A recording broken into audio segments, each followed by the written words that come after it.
Alright guys, here's the moment a lot of you have been waiting for. Dedicated Wrestlemania restoration. I'm tired of it sitting out here in the garage, so it's going to go inside. But before I do that, I have to do all my touch-up and my, well, pretty much the whole restoration process. But it's in relatively fantastic shape. I mean, on the side here, I got to do some touch-up down here on the corner of the front. And it's covered in soda stains. You can see all these soda stains, but they'll just clean right off with some cleaner and a good towel, so not too worried about that. You can even see it dripping right there, but there's some of the side art is scraped off here. It's not a gouge in the wood, nothing little touch-up paint won't fix, so this is the only real major problem on this side. I say that relatively speaking, but there's that right there, but otherwise you can see not really anything wrong with this side. There's a little bit water damage here. Nothing real major. It's just this little part right from here to here. Not worried about that. But overall, this side is pretty damn good shape. There's a piece here that's coming off. All you gotta do for that is put some wood glue in there and then take some tape and wrap some tape around here with some pressure. Give it a couple hours, it'll be good as new. So you'll be able to see the discoloration there in the art, but at least you don't got to worry about this flaking off, having a big chunk of wood missing. So I'll fix that. So you have this and a little bit of water damage here, and otherwise that's it. This side's in great shape. And clean the soda stains off and touch up that bottom corner. And then this side of the control panel is in good shape too. Something whacked this take a hammer and whacked it because it's dented. It's actually dented right there. So whatever this white mark is, dented that wood. But it's not a big deal. I'll get rid of the white mark and get some touch-up paint and get rid of all the rest of these white marks here. There's a corner here. Needs some touch-up. I need to redo the T-molding here because it's got this raised portion that came up from the bottom. There's a gap here because for some reason the T-molding got pushed up. It's creating this, I'll just do that real quick. There, that problem's fixed. It doesn't really need new T-molding, but I might put some on, but there's a white mark here. All these white marks I can actually probably get off with a magic eraser or something, but so all I'm gonna have to do after I get these white marks off of here is take a magic eraser, get them off of there, and just take some black touch-up paint and hit that, right here, hit that corner, and looks like that's going to be it. This side's in pretty good shape. So that pretty much covers this side of the machine. The front, all it needs is a good cleanup and a couple locks, and it's good to go. I'm going to take all the bolts out, polish those up. Well, not polish them, I should say. Get rid of the rust and then repaint them black because they're a bit rusted. This one's in pretty good shape. But this one over here is all rusted, so is that one. So I'll clean up the bolts and wipe all this front down. The front of the control panel is immaculate. There's not a scratch or ding or divot or gouge. It's all 100% perfect. So that's pretty awesome. This side I would say this side's actually in better shape than the other side. Again, you got the soda stains going all the way down the side, but nothing I can't clean off of there. There's a scrape right there. It's not even through the artwork, it's just through the ink because it's white. So nothing a little touch-up paint can't fix. So you have the soda stains. There's a white mark here. It's actually a gouge. I'll just sand that down a bit and then repaint. I always repaint this whole area here on these machines, so I'll fix that. This side of the control panel is in better shape than the other side. You got a piece of wood flaked off there and another white mark. These two spots right there touch up with some paint, along with this little scrape right there, and this side is awesome. Okay, back to the side. You've got an area here I need to touch up with some paint, no big deal, and this little white mark right here, and that's it. This side is better than the other side, so just those two spots and that spot right there, and that's it. This side's great. So I'm gonna get this all cleaned up and touched up, and start getting more in depth with it. That's a general overview.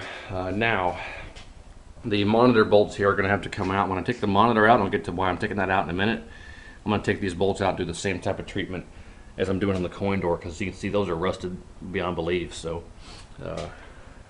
generally speaking, as far as if I were to judge the entire cabinet, I'd say 8.5 out of 10, maybe 9, because there's no actual damage to it. There's no great big scrapes along the side like you normally see. If someone's taking care of this machine when they're moving it, or it's been in someone's house for a while or something, because it may have been on location, but it wasn't on location very long because it's in great shape. So, okay, that's the general overview of the cabinet. Then you have the control panel. The control panel is in relatively good shape except for this right here. Now I have no idea what caused this or even what the hell it is. But there's nobody that I know of that reproduces these control panel overlays for Wrestlemania. I've never seen one. If they're out there, I don't know where they're at. So I didn't know what to do. When I first saw the pictures, I thought, well, how am I supposed to replace the control panel? Because I have not even taken it apart. But I can tell from looking at it that it's already going to be discolored and it's not going to be able to be salvaged, because this is mold under here. All this green shit that's here, that's mold. Somebody spilled something underneath there and it started growing. So all these black spots and this green shit, that's all mold. So I need to be careful when I pull this off of here. But because I couldn't find anybody that actually reproduces the Wrestlemania control panels, what I did was I bought a new old stock kit. This is a brand new old stock marquee. What this is, if I can open it up here, this is a brand new overlay for the front of the control panel and the midway sides. It's basically a kit. This is a conversion kit that I got, but the main reason I got it was I'm not going to end up using any of this stuff. It's already been scanned in giant TIFF files, and I have the access to those. If anybody wants them, I can send you a link to where they're at. It also comes with this thing. If I can unravel it here. Now, this is what I've seen in all the WrestleManias I've ever come across, is this move list that goes on the bottom of the bezel. Now, this machine doesn't have this. This has a different one that I've never seen before. This has this thing. It tells you how to do some attacks, how to do some reversals and combos, and how to run. But all the machines I've ever seen have this thing on it. So I'm not sure how I'm going to go about doing this, because you got there's different anti-seizure labels out there. This is one of the smaller ones. The ones we're used to seeing, the ones that go pretty much across the entire screen. So I'm not sure what I'm going to do, because I don't want to get rid of that, because I've never seen one that has that on there. So I'm really not sure what I'm going to end up doing, but I'll figure it out. Alright, well, now back to what I was saying.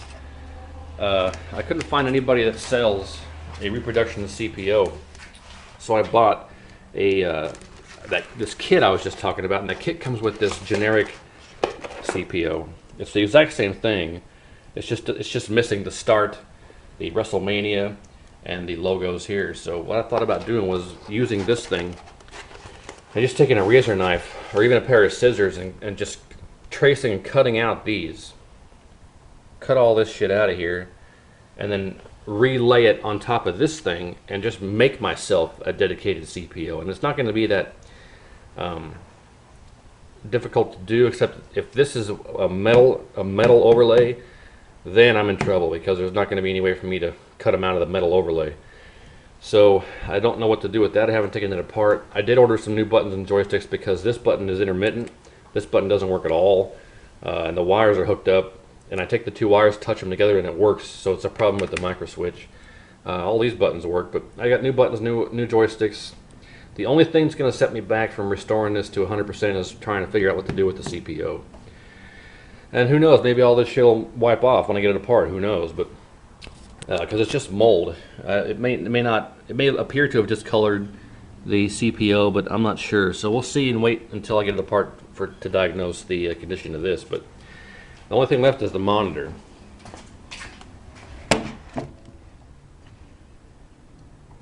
Stay.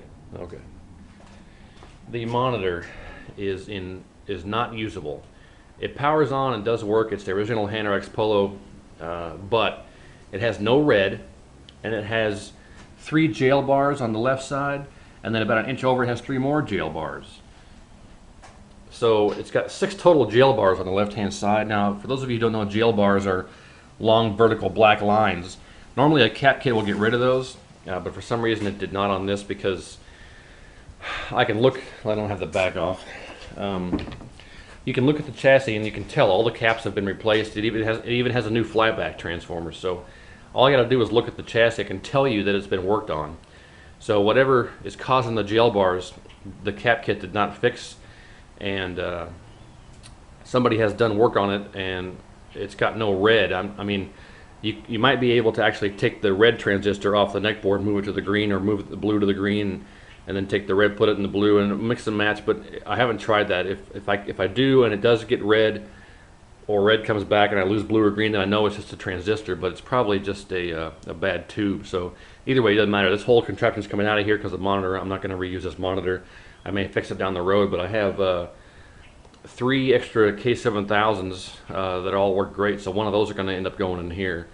So I won't have any monitor problems because I have some extras to go in here. So there's not really anything to worry too much about that aspect. But that's pretty much it, guys. Just a general overview. I'm going to get started on restoring it. I'm not going to do a whole bunch of different parts. I'm just going to do this part showing the machine and the condition it's in. Then what I'm going to do is actually do a full restoration, be 100% done, and show it off at that point. So that's what I'm going to end up doing, just two videos. So this will be the first one. When you guys see the second video, it'll be 100% done, ready to go. So thanks for sticking around and watching, and we'll see you when it's all done.